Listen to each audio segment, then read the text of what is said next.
पप्पू जी ये बताएंगे कि बिहार में अगर कि आने वाले दिनों में विपक्ष की भी भूमिका विपक्ष के पास नहीं रहेगा। रिजर्वेशन खत्म करने का काम श्री लालू जी किए हैं, श्री तेजस्वी यादव जी करते हैं। सेलेक्ट 24 न्यूज में आपका स्वागत है। मैं हूं मोहम्मद सादिक। बीजेपी द्वारा मनाए जा रहे बाबा साहेब भीमराव अंबेडकर की जयंती समारोह में शिरकत करने आए अनुसूचित जनजाति मंत्री जनक राम ने कांग्रेस पर जमकर प्रहार किया। उन्होंने कहा कि बाबा साहेब भीमराव अंबेडकर को लेकर कांग्रेस सिर्फ छल करती रही है। सच में तो बाबा साहेब भीमराव अंबेडकर को सम्मान तब से मिलने लगा जब से मोदी सरकार बनी है। बहुत दिनों बाद किसी नेता ने पप्पू शब्द का भी इस्तेमाल किया। आइए सुनते हैं मंत्री जनक राम ने इस मौके पर और क्या कुछ कहा। में सबसे अटल बिहारी वाजपेयी जी के समर्थन से बाबा साहब अम्बेडकर जी को भारत रत्न का सम्मान मिला। जहाँ जन्म लिए थे, जहाँ पढ़े थे, जहाँ उनकी मृत्यु हुई थी, एक पंच तीर्थ बना करके एनडीए की सरकार बाबा साहब डॉक्टर भीमराव अम्बेडकर जी को सम्मान एनडीए ने किया। 26 जनवरी 1950 को देश का संविधान मिला, तो संविधान दिवस कभी कांग्रेस मनाने का काम नहीं किया। संविधान दिवस को प्रारंभ देश के सशक्त प्रधानमंत्री नरेंद्र मोदी जी ने 2016 से प्रारंभ किया। तो तमाम काम ऋषि मुनियों के बताए रास्ते पर एनडीए की सरकार और खास करके बाबा साहब की जो सपना था वो सपना साकार एनडीए और नरेंद्र मोदी जी की सरकार कर रही है। राज्य के नेता नीतीश कुमार जी कर रहे हैं, लेकिन कुछ लोगों ने गुमराह करने का प्रयास कर रहे हैं समाज में।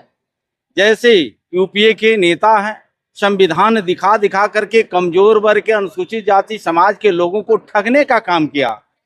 उनकी सरकार जब जब आई है कभी दलितों को चिंता नहीं किया, सोच नहीं पैदा किया। लेकिन जब एनडीए की सरकार आई है, एनडीए की सरकार में कमजोर समाज के लोगों को खास करके अनुसूचित जाति को तमाम बहुमुखी विकास करा करके उनको सम्मान करने का काम किया। तो बाबा साहब अम्बेडकर के बताया रास्ते पर एनडीए की सरकार मोदी भारतीय जनता पार्टी के वोटरों को लुभाने का ये कार्यक्रम तो नहीं है। नहीं, SC/ST समाज के लोग होशियार हैं, पढ़े लिखे लोग हैं, चंद चलाक गुमराह करके उनको अपने वोट बैंक बना करके लोगों ने रखना चाहते हैं। भारतीय जनता पार्टी कभी वोट की राजनीति नहीं किया। बाबा साहब डॉक्टर भीमराव अंबेडकर जी के बताए रास्ते पर चल करके संविधान को अक्षुण्ण रखते हुए, जैसे आपने देखा होगा, वोट की राजनीति तो महागठबंधन के नेता किया है। 15 साल बिहार में प्रत्येक वर्ष ये 14 अप्रैल से लेकर के और पूरे मंथ मनाया जाता है। तो ये भारतीय जनता पार्टी जो की है, हम समाज में जाकर के बताने का काम कर रहे हैं। जिन लोगों ने 15 साल सत्ता में रहा, बाबा साहब अम्बेडकर को कभी याद नहीं किया, कभी रिजर्वेशन देने का काम नहीं किया। आज टोला सेवक हो, ममता हो, विकास मित्र हो, सेविका हो, सहायिका हो, ये तमाम जो है कि रिजर्वेशन दे करके एनडीए के सरकार राज्य के मुखिया आदरणीय नीतीश कुमार जी नरेंद्र मोदी के नेतृत्व में दिया जा रहा है। लेकिन कुछ लोगों ने गुमराह करके समाज को वोट बैंक बनाने का प्रयास कर रहा है। भारतीय जनता पार्टी कभी वोट के उद्देश्य से काम नहीं करती है। भारतीय जनता पार्टी ये देश के महापुरुष बाबा साहब अम्बेडकर के बताए रास्ते पर चल करके समाज को सजग करने का काम करती है। लेकिन सर विपक्षी तो आवाज उठाएंगे ना कि आखिर पखवाड़ा मनाने का क्या मतलब? विपक्ष का काम ही है, जब विपक्ष सत्ता में नहीं है तो जनता का जनादेश विपक्ष को तो विपक्ष में रहने के लिए दिया है। अब तो उनको ये सता रहा है कि आने वाले दिनों में विपक्ष की भी भूमिका विपक्ष के पास नहीं रहेगा।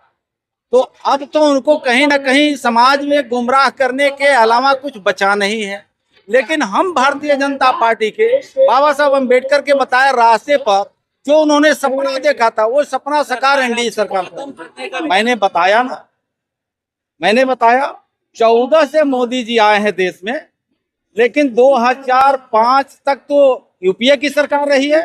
क्या श्री तेजस्वी यादव जी, श्रीमती राबड़ी देवी जी, श्री लालू प्रसाद यादव जी, पप्पू जी ये बताएंगे कि बिहार में अगर विकास मित्र को रिजर्वेशन दे करके अगर हर पंचायत में बैठाने का काम किया तो एनडीए की सरकार ने किया। टोला सेवक बनाने का काम किया एनडीए की सरकार ने किया।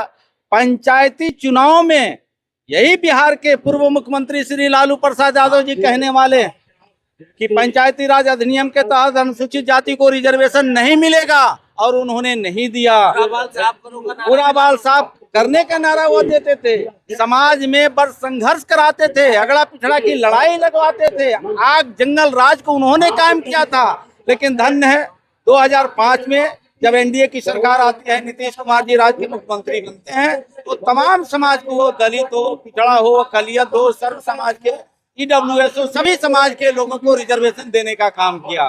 बल्कि ये रिजर्वेशन खत्म करने का काम श्री लालू जी किए हैं, श्री तेजस्वी यादव जी करते हैं, दिल्ली में बैठे यूपीए की सरकार करती है, एनडीए की सरकार रिजर्वेशन देने का काम करती है, बाबा साहब अम्बेडकर को संविधान को पूर्णतः लागू करने का काम करती है। दुल्हन प्लाजा एक ऐसा नाम जहां एक ही छत के नीचे मिलेंगे शादी विवाह से संबंधित सभी प्रकार के आइटम, जैसे शहाना सूट, हल्दी मेहंदी रस्म के कपड़े, चांदी छाप और स्टील प्रिंट से संबंधित सभी कपड़े एवं लहंगा, लेडीज सूट, नकाब, उम्रा किट, बेडशीट और भी बहुत कुछ। तो एक बार जरूर आए दुल्हन प्लाजा, 11वीं मस्जिद, शेख मोहल्ला, सिवान। मोबाइल नंबर 6205758712 और 9334067407।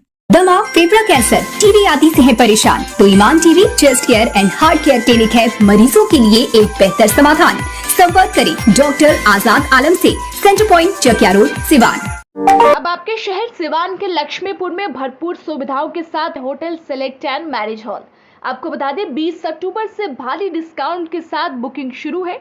इसमें आपको मिलेगा फुल्ली एयर कंडीशन, साथ ही बुकिंग के साथ टेंट का सारा सामान जैसे बर्तन और चूल्हा बिल्कुल फ्री। जल्द ही किसी कार्यक्रम को अच्छे वातावरण में करने के लिए बुक करें hotel select and marriage hall. हमारा पता है लक्ष्मीपुर, सिसवन ढाला, सिवान। हमारा संपर्क नंबर है 8797327330। एक बार जरूर पहुंचे और इस भारी डिस्काउंट का लाभ जरूर उठाएं। फिर मिलते हैं किसी नए अपडेट के साथ, तब तक हमारी पूरी टीम को दीजिए इजाजत और देखते रहिए SREC 24 न्यूज़। हमारे यूट्यूब चैनल को सब्सक्राइब, लाइक, शेयर जरूर करें। साथ ही हमारे फेसबुक पेज को भी लाइक, शेयर, कमेंट करना ना भूलें और हमारे वेबसाइट www.srec24news.in पर विजिट जरूर करें। धन्यवाद।